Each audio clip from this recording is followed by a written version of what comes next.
Hi, everyone, and welcome to Scooping for Scandal. Please make sure to subscribe and put on your notification bell so you can be notified because I have some amazing content coming. Tory Lanez and Thee Stallion's trial has officially begun and it is getting juicy. The famous Instagram lawyer at Lawyer for Workers was in attendance. This is his recap on the day's events. Breaking the Tory Lanez trial, we had opening statements. Opening statements are still actually going. We had to pause midway through for lunch. Better than TV. If you watch the prosecution's opening statement, you would say guilty. If you then watch the defense's opening statement, you would say, what the hell is the prosecution thinking, charging him? Basically, the prosecution started with this story. They said that, hey, they're all at the party, and Tory is leaving the party with Meg. They're in the car. An argument breaks out, during which Meg says and insults his skills as a rap artist. This leads to a situation where she gets out of the car, and he shoots at her feet and yells, "Dance, bitch." And then she ends up at a hospital, and a doctor takes out 3 fragments of bullet wounds from her foot. Now, if you just hear, and the prosecution says that Kelsey, the other woman in the car, is going to testify that Tory shot Meg. And Kelsey has a text message where she texts somebody that, hey, Tory shot Meg.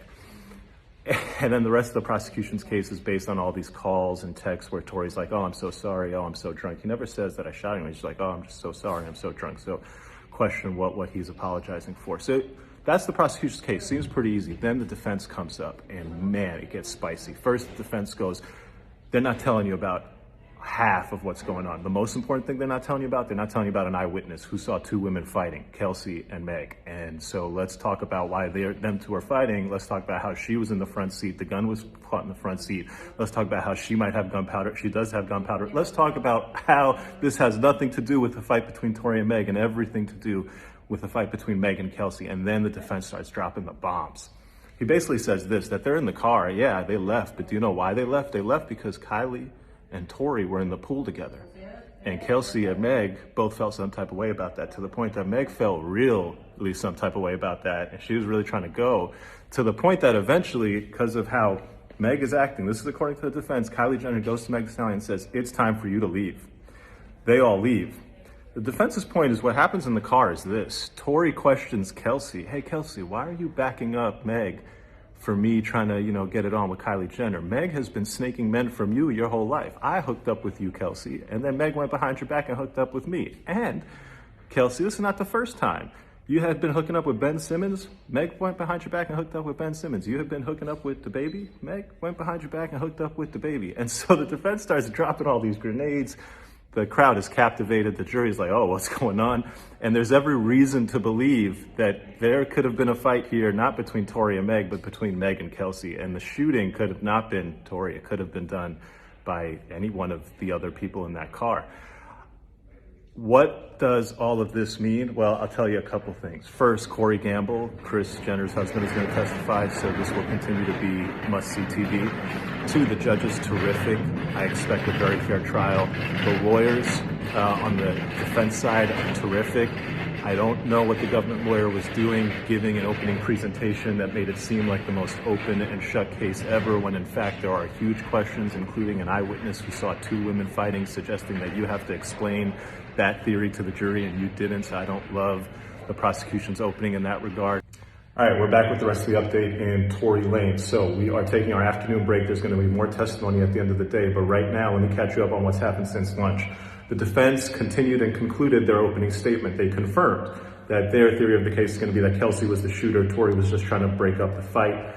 Then the prosecution went up. They put on a police officer as their first witness. This is the police officer who arrived at the scene of the shooting. He testified about how he saw gun casings, blood spatter. This was a big mistake in my opinion, because the defense attorney ended up tearing this police officer's testimony to shreds. He basically got the officer to admit that they did not use the proper evidence markers to mark and identify the location of every piece of evidence. So the police cannot tell you where blood was found exactly in relation to the gun casings, where, based on the trail of blood, the victim would have walked around. They can't tell and paint the whole story of what happened when the person got out of the car. Why, if you can't paint that story, why, if you didn't use the evidence markers, why, if you purportedly have a very simple case, did you waste your time making your first witness a police officer whose testimony is going to get torn to shreds by the defense attorney. Big mistake in my opinion, if you ask me. From here going forward, the defense will always be able to point out that the government's investigation is completely incapable of telling the jury about the movement of the victim outside of the car. So if you're trying to inject reasonable doubt, alternative theories, you've now done a great job setting it up that the government's story has holes in it. Ben Simmons and Kelsey reacted to the accusation that they were sleeping together. The Shade Room confirmed from a source that Kelsey is denying the allegations from Tory Lanez's defense, stating that she does not know Ben Simmons, and Ben posed on his Instagram story seemingly denying the allegations with a meme. These are not accusations. This is false accusations. And Tory Lanez's defense team also denies that he sent a message to Megan's friend apologizing for the shooting. Tory Lanez states that he was apologizing for having a sexual relationship with both Megan and Kelsey, not for the shooting. Tory Lanez's defense is trying to raise doubt on who the shooter is and is targeting Kelsey to take the fall. This trial is getting scandalous. Tell me what you think in the comments below, and make sure to like, subscribe, and click on the notification bell for more Scooping for Scandal. Thanks, and have a good day.